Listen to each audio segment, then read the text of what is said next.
Hello student, आप सबों के एचबी मैथ्स क्लासेस में स्वागत है। हम लोग क्लास 11th का मैथ का टॉपिक कॉम्प्लेक्स नंबर यानी सम्मिश्र संख्या का थ्योरी भी पढ़े, उस पर कुछ सवाल भी बना लिए। एनसीईआरटी के अकॉर्डिंग हम लोग एक्सरसाइज 5.1 को पूरी तरह से कंप्लीट कर दिया। चलिए अब आगे जो है ध्यान दीजिए, आगे पुनः थ्योरी पढ़ेंगे, फिर सवाल होगा, समझिए।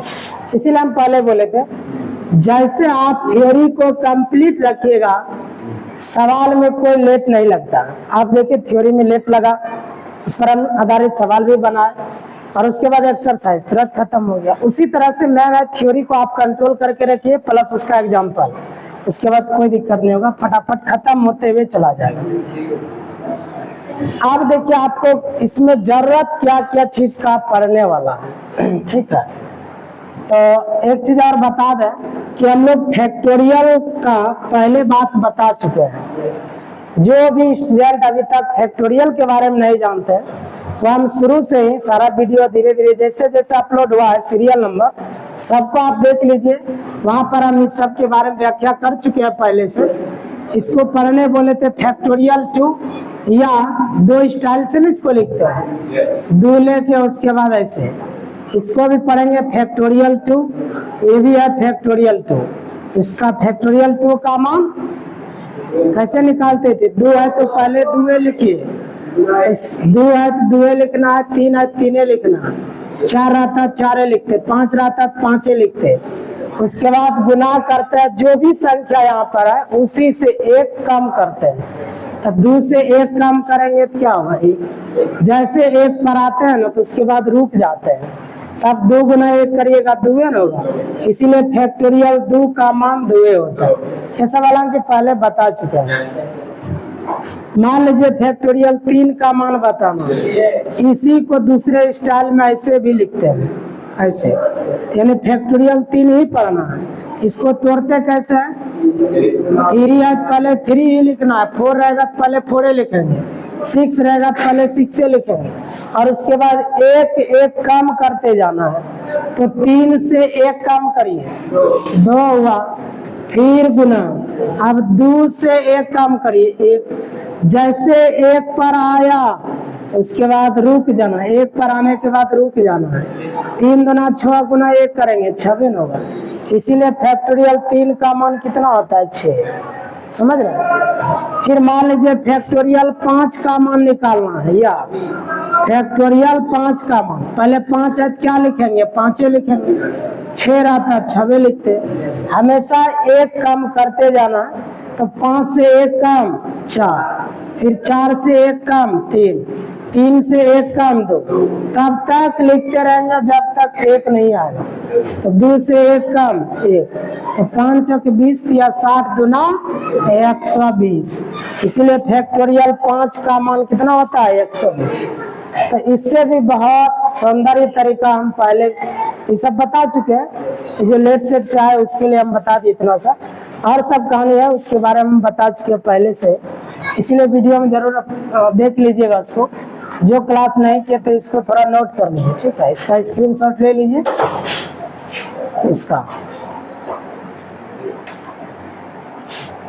चले अब हम लोग एनसीईआरटी का एक्सरसाइज 5.1 कंप्लीट कर चुके हैं। अब इसके अगला चैप्टर को यानी 5.2 को बनाने के लिए उसके पहले अब पुनः हम लोग थ्योरी को बढ़ेंगे, इसीलिए कुछ अब पहले थ्योरी पढ़ लेंगे, उसके बाद ही वो 5.2 बनेगा, ठीक है। चले हमने हीडिंग थ्योरी के रूप में क्या लगाया देख लीजिए। Representation of a complex number on Argand plane, यानी एक सम्मिश्र संख्या का आर्गन प्लेन पर निरूपण कैसे करते हैं वही हीडिंग लगाया। अब देखिए ये आर्गन प्लेन क्या होता है उसको समझते हैं। तो सबसे पहले क्या करेंगे, हम लोग मान लेते हैं एक कॉम्प्लेक्स नंबर को, माना कि z बराबर x प्लस आई वाई एक क्या है? Complex number. कॉम्प्लेक्स नंबर है कि नहीं? अगर ये कॉम्प्लेक्स नंबर है तो ध्यान दीजिए आप, पहले आप पढ़े होंगे निर्देशांक ज्यामिति। इसी कॉम्प्लेक्स नंबर को निर्देशांक के रूप में जिस प्लेन पर हम लोग प्रदर्शित करते हैं उसी को आर्गन प्लेन कहा जाएगा। जैसे देखिए, मान लीजिए आप, एक है एक्स एक्सिस, दूसरा है वाई एक्सिस। दोनों एक्सिस एक दूसरे को जिस जगह प्रतिच्छेद करता है उसे मूल बिंदु कहते हैं, उसे ओरिजिन कहते हैं, नहीं कहते हैं। एक्स एक्सिस और वाई एक्सिस जिस बिंदु पर प्रतिच्छेद करता है उसे मूल बिंदु कहते हैं, जिसका कोऑर्डिनेट 0 0 होता है। ये सभी जानवर करते हैं। तो पहले ये नाम बता सकते हैं इसका, एक्सिस का नाम, ये कौन सा एक्सिस है?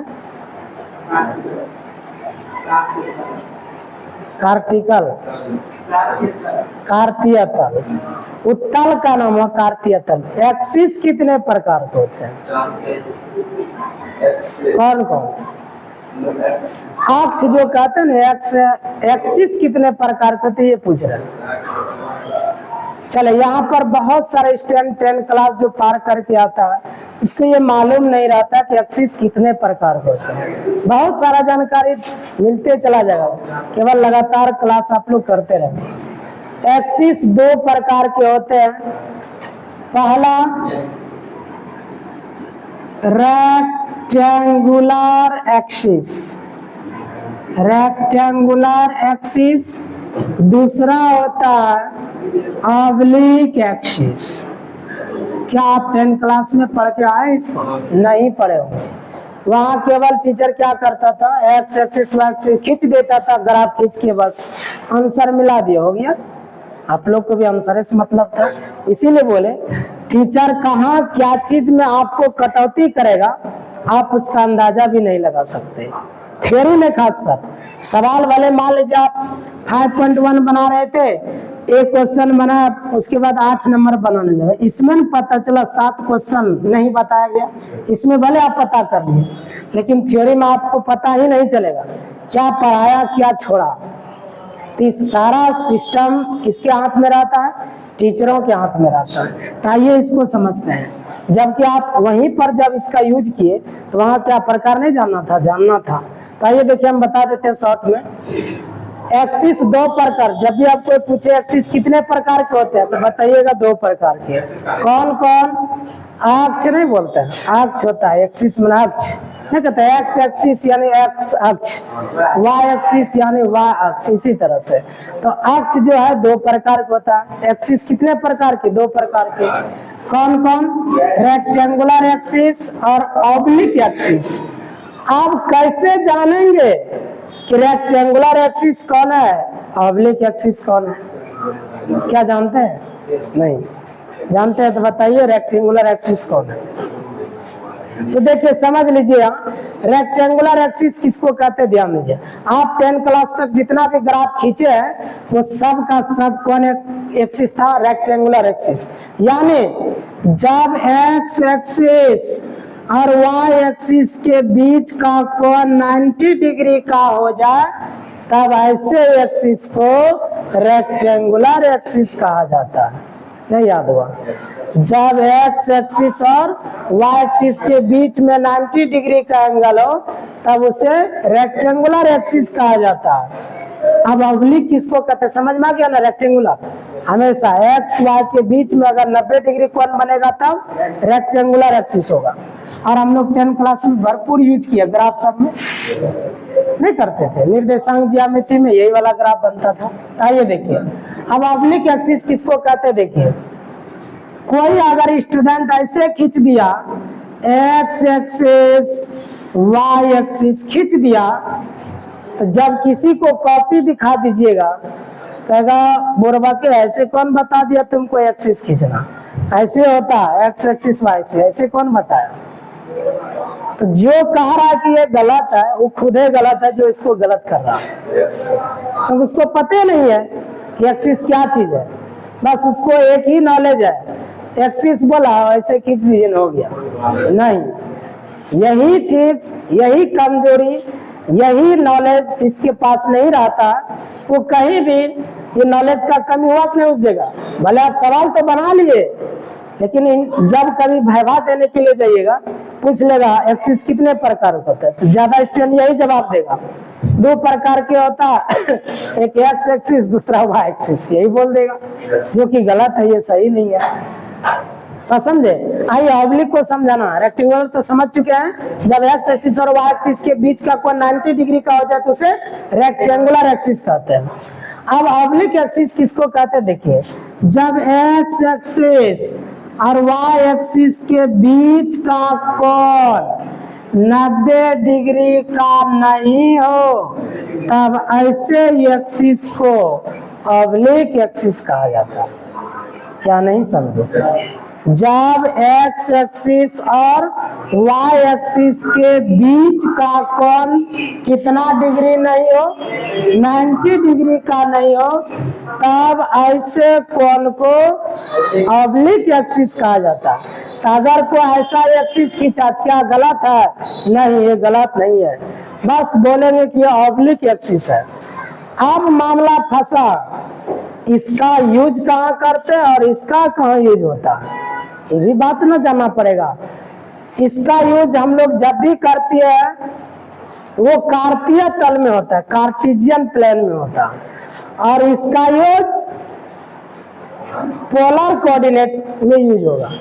तो हम लोग किसी भी जो कोऑर्डिनेट जो हम लोग लिखते हैं ना, कोऑर्डिनेट, पहले बात को समझते चलिए। अगर x और y के पदों में कोई भी निर्देशांक को अगर लिखते हैं, इसको कार्टेशियन कोऑर्डिनेट कहा जाता है। x और y के पदों में तो कार्टेशियन, और ऐसे बिंदु को हमेशा रेक्टेंगुलर एक्सिस में प्रदर्शित किया जाता है। एक्स और वाई के पदों में जितना भी होगा सबको हम लोग किस में प्रदर्शित करेंगे? रेक्टेंगुलर एक्सिस में उसको प्रदर्शित किया जाएगा, यानी दिखाया जाएगा। अगर कोऑर्डिनेट, अगर निर्देशांक किस रूप में हो, आर कॉमा थीटा के रूप में हो, इसे पोलर कोऑर्डिनेट कहा जाता है। इसको कौन कोऑर्डिनेट बोलते हैं? Polar coordinate. इसको बोलते हैं कार्टेशियन कोऑर्डिनेट। हाँ, एक्स और वाई के पदों में कोई भी कोऑर्डिनेट रहेगा तो कार्टेशियन, जिसको कार्तीय कहते हैं। और ये पोलर कोऑर्डिनेट यानी ध्रुवीय निर्देशांक बोलते हैं। पोलर कोऑर्डिनेट मतलब ध्रुवीय निर्देशांक। अब ये आर थीटा कैसे यूज होता है उसको जान लीजिए। माना कि एक्स एक्सिस और वाई एक्सिस के बीच का कोण थीटा है। माना कि एक्स एक्सिस और वाई एक्सिस के बीच का कोण क्या है? थीटा है। तो जहां एक दूसरे को प्रतिच्छेद करेगा वो ओरिजिन कहलाएगा, मूल बिंदु कहलाएगा। अब इससे मान लीजिए ये कुछ दूरी पर एक पॉइंट आप ले लीजिए, कुछ दूरी पर लीजिए। माना कि यहीं पर कोई भी एक बिंदु है जो मूल बिंदु से कितना दूरी पर है? आर दूरी पर। अगर एक्स एक्सिस और ये रेखा, ये वाला, दोनों के बीच का कोण अगर थीटा है और मूल बिंदु से उसके बीच की दूरी क्या है? आर है। इसके हिसाब से पी का जो निर्देशांक होगा आर कॉमा थीटा होगा। इसी को बोलते हैं पोलर कोऑर्डिनेट। ऐसा 21 फॉर्म है, 21 तो फॉर्म चलता है। फिर जब फाई और साई के रूप में कोई भी कोऑर्डिनेट रहेगा, जैसे एक्स वाई के रूप में रहेगा तो कार्टेशियन कोऑर्डिनेट, आर थीटा के रूप में रहेगा तो पोलर कोऑर्डिनेट, फाई साई के रूप में रहेगा तो इंट्रिंसिक कोऑर्डिनेट। इसी तरह से टोटल 21 फॉर्म होता है। हम लोग को ज्यादा से ज्यादा 2 ही जानना है। कौन कौन? एक कार्टेशियन, दूसरा पोलर। इसके बाद ये सब बीएससी में आ जाएगा। जब आप मैथ से बीएससी करिएगा ना, बैचलर ऑफ साइंस की तैयारी मैथ से, तो वहां पर ये सब आता है, इंट्रिंसिक इक्वेशन, पोलर इक्वेशन, ये सब आएगा। जैसे मान लीजिए कोई लिख दिया आर बराबर ए कॉस थीटा, ये तो एक समीकरण ना है, किस रूप में है? देखिए आर और थीटा के पदों में। किसके पदों में? आर और थीटा के पदों में। जैसे आर और थीटा के पदों में समीकरण आया तो वो हो गया पोलर इक्वेशन। पोलर समीकरण इसको कहा जाएगा। इसको कैसा समीकरण? पोलर समीकरण। लेकिन कहीं ऐसा आ गया तो इसको कार्टेशियन इक्वेशन। एक्स और वाई के पद में जब कोई समीकरण रहेगा तो कार्टेशियन समीकरण, आर और थीटा के पद में रहेगा तो पोलर इक्वेशन। समझे? अब फाई और साई के पद में अगर कोई समीकरण रहेगा तो इंट्रिंसिक इक्वेशन। समझे? चलो इसी तरह से 21 फॉर्म चलता है अभी, लेकिन आप लोग को अधिकतम बस 2 पढ़ लेना, इससे ज्यादा नहीं, क्योंकि इसी में सारा काम आपका निपटा चला जाएगा, इसी 2 में। बात समझे? अब आइए आप पीछे लौटते हैं। तो एक्सिस कितने प्रकार के? 2 प्रकार के, एक रेक्टेंगुलर एक्सिस, दूसरा ऑब्लिक एक्सिस।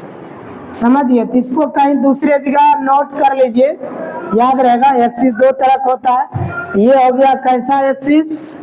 ये हुआ रेक्टेंगुलर एक्सिस ना, हुआ रेक्टेंगुलर एक्सिस। इसको बोलते हैं, इसको क्या बोलते हैं? Oblique, oblique axis. ये अलग से जानकारी दिया, अभी हम यहाँ इसका काम पूरा किए नहीं है, क्योंकि इसमें हमको इसका काम पड़ता और ये अचानक बीच में आ गया तो इसलिए बता दिए। कभी कभी पढ़ना था हमको इसको, लेकिन इसको पढ़ाने के लिए इसका हम यूज करेंगे। अब इसका जब यूज करेंगे तो इसमें 2 बातें अपने आप ऑटोमेटिक आ गया, इसीलिए इसको कहीं अलग से ये दोनों को लिख दीजिए। ये फिगर भी बनाइएगा, ये दोनों फिगर भी, ये दोनों पार्ट भी लिख दीजिए। अभी इसका हम कुछ काम किए नहीं है, आप काम करेंगे। इसको भी स्क्रीनशॉट लेके नोट कर लीजिए। आइए अब मेन पॉइंट पर आते हैं हम लोग कि माना कि z बराबर x प्लस आई वाई क्या है? Complex number. This implies that z बराबर, अगर x प्लस आई वाई एक कॉम्प्लेक्स नंबर है तो किसी भी कॉम्प्लेक्स नंबर को जब आप निर्देशांक के रूप में लिखते हैं तो देखिए इसको कैसे लिखा जाता है। पहले रियल पार्ट लिखना है कॉमन, उसके बाद इमेजिनरी पार्ट लिखना है। इमेजिनरी पार्ट लिखना है। इमेजिनरी पार्ट माना काल्पनिक भाग कौन है? वाई है ना। आई नहीं लिखना, आई का गुणांक लिखना है। ये रियल पार्ट है और ये इमेजिनरी पार्ट है। तो किसी भी कॉम्प्लेक्स नंबर को जिस प्लेन में आप निर्देशांक के रूप में जब दर्शाते हैं तब उस प्लेन का नाम जो है आर्गन प्लेन रखा गया है। अगर कॉम्प्लेक्स नंबर को जिस प्लेन में आप दर्शा रहे हैं तब उस प्लेन को क्या कहते हैं? आर्गन प्लेन कहते हैं। जैसे अभी हम दिखाते हैं, देखिए एक छोटा सा एग्जांपल लेते हैं 10 क्लास का, पुनः वहां तक हम पहुंच जाते हैं। जैसे 1 2 3 4, उसके बाद फिर इधर आप जानते हैं -1 -2 -3 होता है कि नहीं होता? इसके बाद 1 2 3 4 5 जहां तक लिख सकते हैं, -1 -2 -3 -4 एंड सो ऑन। यहाँ देखिए मेरा एक प्रश्न ये है कि 2, 4, अब ये बिंदु कहाँ पर है वो पता लगाना। पहले ये बताइए किस चतुर्थांश में है, किस क्वाड्रेंट में है? क्वाड्रेंट में ना वही चतुर्थांश या पाद होता है, चलेगा। यानी चिन्ह से पता चलता है प्लस प्लस, तो प्लस प्लस फर्स्ट क्वाड्रेंट का चिन्ह है, प्रथम पाद का चिन्ह है कि नहीं? इसका मतलब ये बिंदु गारंटी इसी घर में है, पहला घर में नहीं है। इसको आप फर्स्ट क्वाड्रेंट भी कहते हैं, प्रथम पाद भी कहते हैं, प्रथम चतुर्थांश भी कहते हैं, नहीं कहते? इसी में है। अब किस जगह, उस जगह भी ढूंढ लेते हैं। देखिए आप लोग खुद ही जानते हैं। तो x का मान 2 है, y का मान 4 है। तो देखिए x का मान 2, तो x का मान 2 x एक्सिस पर देखा जाता है, y का मान y एक्सिस पर देखा जाता है। तो x का मान +2 है ना, x का मान +2 यही ना, नहीं सर, x का मान +2। तो जिस समय x का मान +2 है उसी समय y का मान कितना 4 है। तो y का मान 4, याद है। इसका मतलब याद करिए, जब आप ग्राफ बनाते होंगे इस तरह के ग्राफ कॉपी में लाइन पहले से खींचा रहता था कि नहीं? ग्राफ कॉपी में सब लाइन खींचना नहीं पड़ता, पहले से खींचा रहता नहीं सर। इसका मतलब x का मान 2 है और y का मान 4 है। तो इसी बिंदु का निर्देशांक क्या हो गया? 2,4। आप बोल क्या रहे सुनिए ना, ये वाला जो बिंदु है वो है ये जो y एक्सिस से कितना दूरी पर है? तो 2 इकाई दूरी पर है। तो ये दूरी क्या होता है? x का मान होता है, नहीं समझ। और ये ऊंचाई किसका मान होता है? y का मान होता है। किसका मान? y का मान होता है कि नहीं होता? तो ये दूरी 2 है, ये ऊंचाई 4 है, इसीलिए आपने लिखा 2,4। नहीं समझ। अगर हम ये 2 ना देकर हम बोले नहीं ये दूरी x है और ये ऊंचाई 4 ना बोलकर हम कहे ये ऊंचाई y, तो x और y के हिसाब से इसका निर्देशांक क्या हो जाएगा? x, y हो जाएगा। क्या नहीं समझ? तो आप देखिए, क्योंकि हमको थ्योरी यही जानना है, हमको इस कॉम्प्लेक्स नंबर को आर्गन प्लेन में रिप्रेजेंटेशन करना है। तो देखिए आप कैसे करिएगा, तो अपने मन से मान लीजिए, माना कि मूल बिंदु से यहाँ एक बिंदु L दिया, इसकी दूरी कितना है? कुछ तो रहा होगा, 2 इकाई रहे, 5 इकाई रहे, 10 इकाई रहे, 50 इकाई रहे, 1000 इकाई रहे, कुछ इकाई तो होगा। तो हम उसको क्या माने? x। ये समझ रहे हैं? ये दूरी x होता है और ऊंचाई क्या होता है? y। तो कुछ ऊंचाइयों तक चलिए ना, चलते चलते जहाँ थक जाइएगा वहां रुक जाइएगा। थकने के बाद रुकना भी है। चले मान लीजिए यहाँ रुक गए, तो ये ऊंचाई क्या माना जाता है? y। अब काहे वाली इधर से समझे कि नहीं? नहीं समझे? तो इसके हिसाब से बताइए, तो इस बिंदु का नाम हम P रख दिए, इसका निर्देशांक क्या होगा?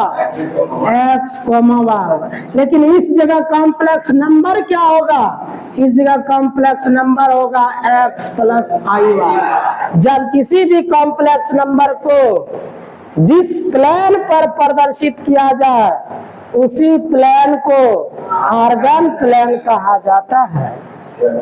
क्या नहीं समझ? तो जैसे कभी आप दे दिया x + iy को कॉम्प्लेक्स नंबर है, तो सीधा इसको x, y यानी इस स्टाइल में लिख दीजिएगा, तुरंत पता चल जाएगा वो किस क्वाड्रेंट में। एक एग्जांपल यहाँ देखते रहिए, जैसे मान लिया 3 - 4i ऐसा दे दिया।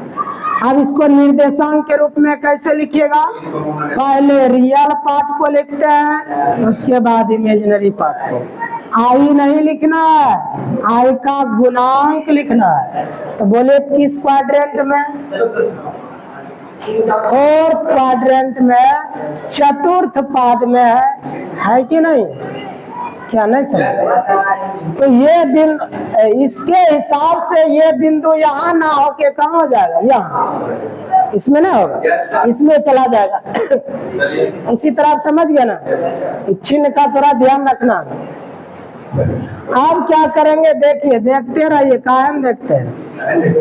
मूल बिंदु से वो जो बिंदु दिया गया उसको मिलाते हैं, देखते हैं होता क्या है।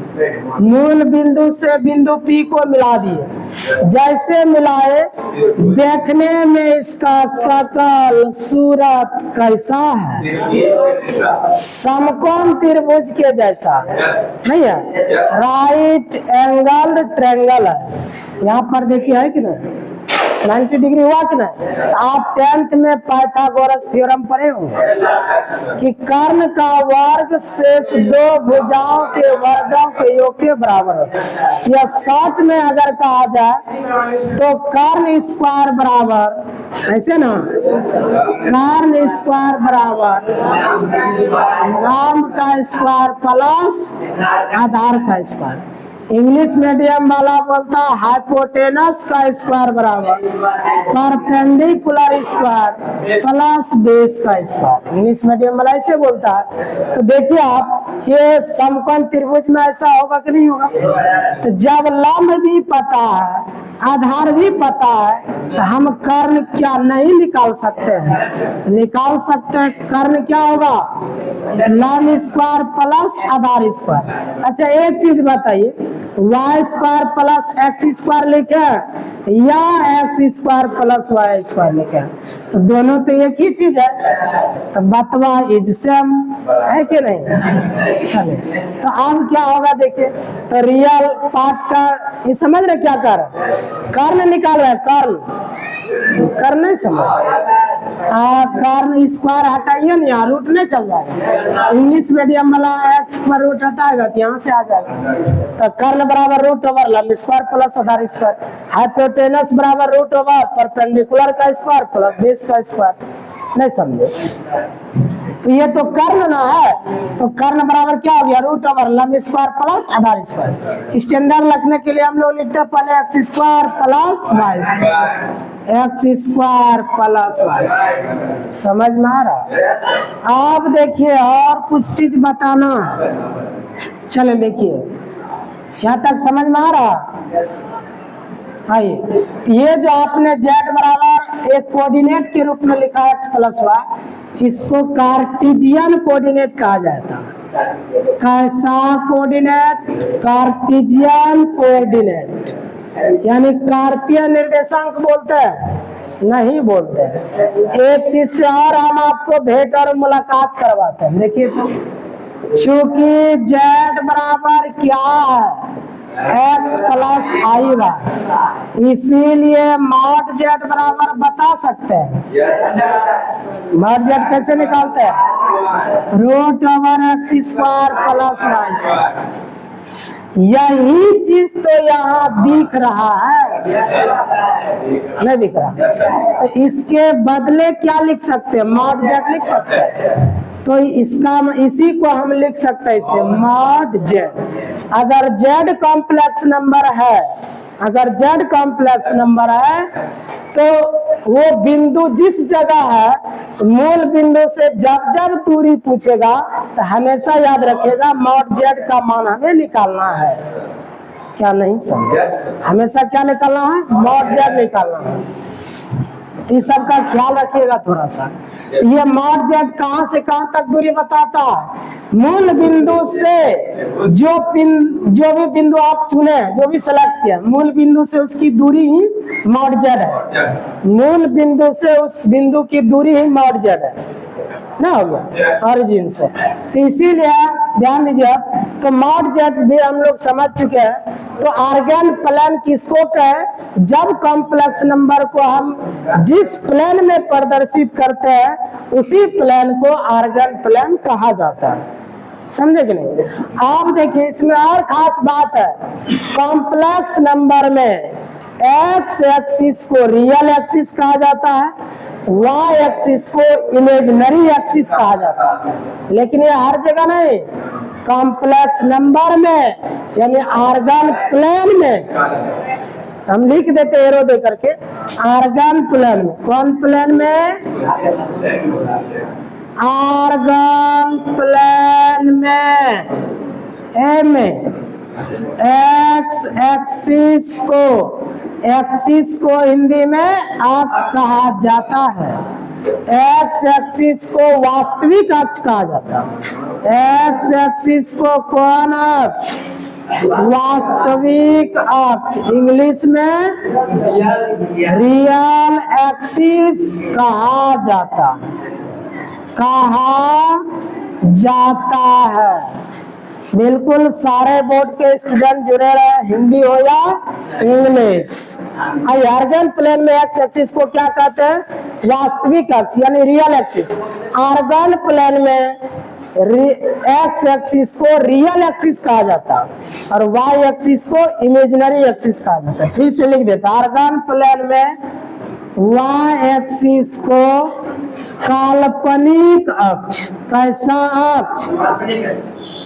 काल्पनिक अक्ष यानी इमेजिनरी एक्सिस, यही ना, इमेजिनरी एक्सिस कहा जाता